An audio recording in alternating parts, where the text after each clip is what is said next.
Hi, hello, வணக்கம், வந்தனம், ஸ்வாகத்தம், welcome to Salem J H kitchen. இன்னைக்கு நம்ம கிச்சனில் பார்க்க போகிறது என்ன சோளக்களி. சோளக்களின்னா இது மஞ்சள் சோளம் இல்லைங்க, வெள்ளை சோளம் சொல்கிறாங்க இல்லைங்களா, அதில் வந்து நான் களி செய்ய போகிறேன். அதுக்கு தேவையான இன்க்ரீடியன்ஸ் என்னென்னு பார்த்துடலாங்களாங்க. 2 டம்ளர் சோளங்க. வெள்ளை சோளம் இது.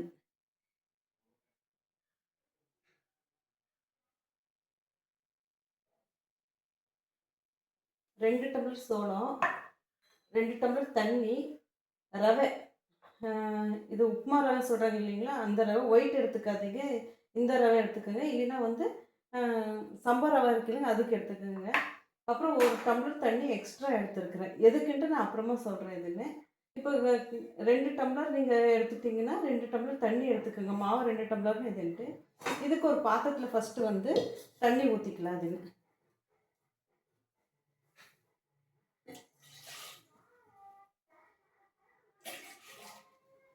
களி கிண்டிருக்குதுன்னு ஒரு ஸ்டிக் எடுத்துருக்குறாங்க. இதுனா களி சைஸ் ஸ்டிக்குன்ட்டு எல்லா டிபார்ட்மெண்ட் ஸ்டோர்லேயும் கிடைக்குது. இதுன்னு சப்போஸ் உங்களுக்கு கிடைக்கலன்னா சப்பாத்தி உருட்டுறேன் இல்லைங்களாங்க, அதை எடுத்துக்கோங்க.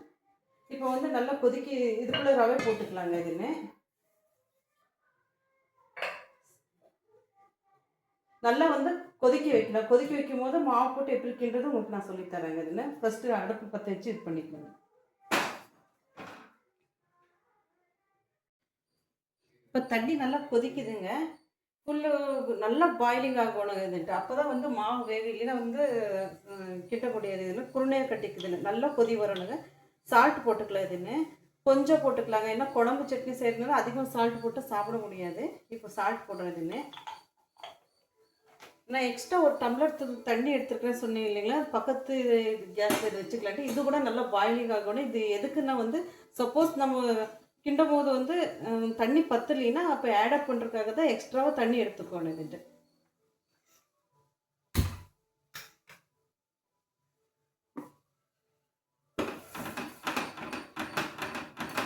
இப்போ நல்லா கொதி வரும்போது வந்துட்டு மாவு வந்து போடணுங்க. ஒரு 2 நிமிஷம் வந்து குக் ஆகட்டுங்க. ரவை போட்டிருந்தோன்னா ஒரு 2 நிமிஷம் குக் ஆகணும். இதுட்டு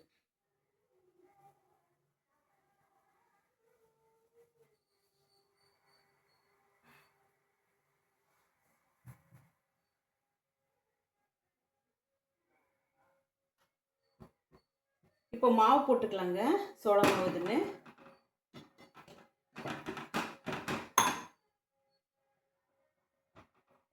சோளமாக போட்ட உடனே கண்டினியூ சுற்றிட்டே இருக்கணுங்க, கிண்டிகிட்டே இருக்கணும். இது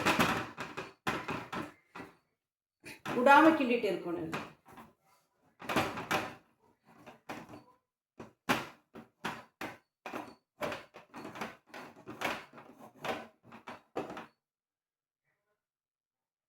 இப்போ தண்ணி தேவைப்படுதுங்க. இதுன்னு இந்த தண்ணி ஊற்றிக்கலாம்.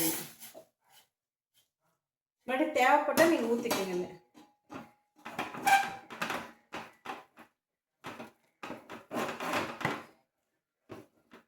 ரொம்ப தண்ணி ஊற்றினாலுங்க இப்போ உருண்டை பிடிக்க முடியாது. இதுன்னு அதேமாதிரி ரொம்ப டைட்டாக இருந்தாலும் சாப்பிட முடியாது. இதுன்னு நீங்கள் பார்த்து பார்த்து கொஞ்சம் கொஞ்சம் ஆட் பண்ணிக்க. ரொம்ப ஈஸி மெத்தட் தாங்க. 5 மினிட்ஸ் 10 மினிட்ஸில் செஞ்சிடலாம். இதுன்னு இன்னும் கொஞ்சம் தண்ணி தண்ணி ஆட் பண்ணிக்கலாங்க. கொஞ்சம் பொறுமையாக தாங்க செய்யணும். இதுன்னு இப்போ தண்ணி ஊற்றிக்கலாங்க. இதுன்னு இது ஊற்றினா கரெக்டாக இருக்குது. போதும், இதுக்கு மேலே தண்ணி ஊற்றாதீங்க. இதுன்ட்டு கை விடாமல் நீ சுற்றிட்டே இருக்கணும். இதுன்னு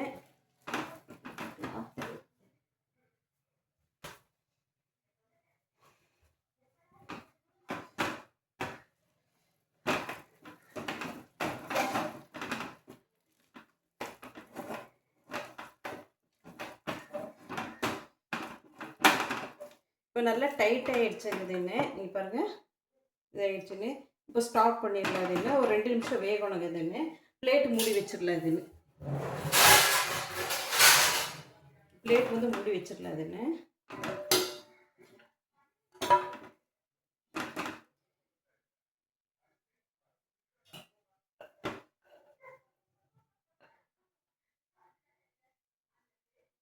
ஒரு 2 மினிட்ஸ் வேகட்டும்.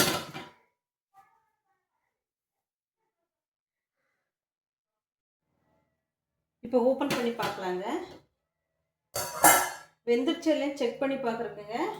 ஒரு கப்பில் தண்ணி எடுத்துக்குங்க. இப்போ தண்ணி எடுத்துட்டு தொட்டு நீங்கள் பார்த்தீங்கன்னா தெரிஞ்சிடும். ஒட்டாமல் வந்துச்சுன்னா வந்து பாருங்கள் வெந்துருச்சுன்னு அர்த்தம். அது இப்போ வந்து ஒரு பிளேட்டுக்கு ட்ரான்ஸ்ஃபர் பண்ணிக்கலாம். கேஸ் ஆஃப் பண்ணிடலாம்.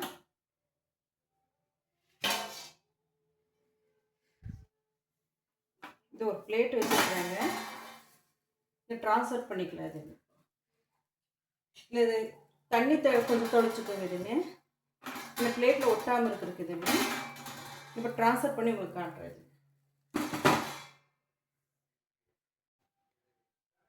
இப்போ பிளேட்டுக்கு ட்ரான்ஸ்ஃபர் பண்ணிக்கலாங்க.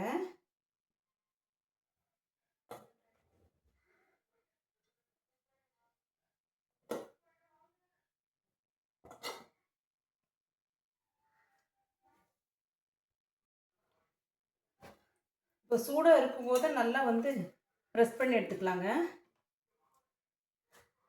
கொஞ்சம் கை சூடாக தான் இருக்குது. தண்ணி தொட்டு இது பண்ணிக்கோங்க. ரொம்ப ஸ்பீடாக பண்ணணுங்க. இதுன்னு ஆறுச்சுன்னா அப்போ வந்து அந்த ஷேப் பால் உங்களுக்கு கிடைக்காது. இதுன்னு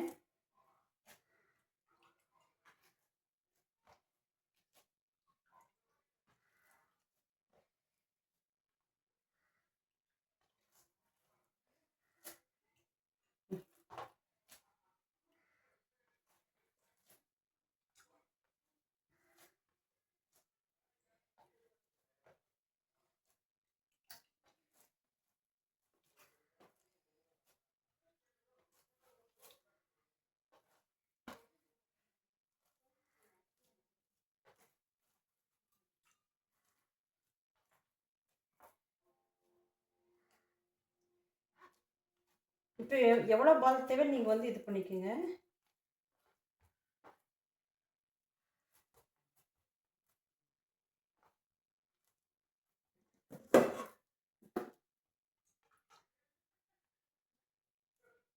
ஹாட் பேக்கில் போட்டு வச்சுக்கோங்க.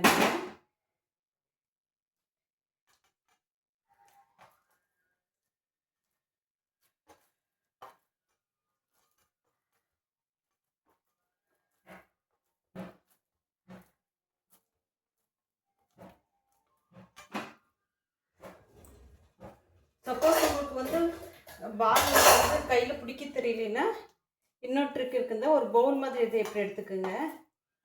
தண்ணி வந்து இதில் ஊற்றி இது பண்ணிக்கோங்க கொஞ்சம். அப்புறமா இதில் போட்டுட்டுங்க நீங்கள் இப்படி பண்ணிக்கோங்க.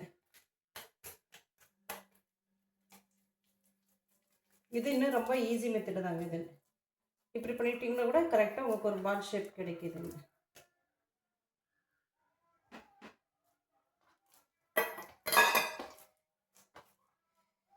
ஏன் இது கையில் இப்படி பண்ணுறேன்னா கிராக் ஆகாமல் அப்புறம் நீட்டாக வேறு இருக்குங்க. அதனால தான் இதுன்னு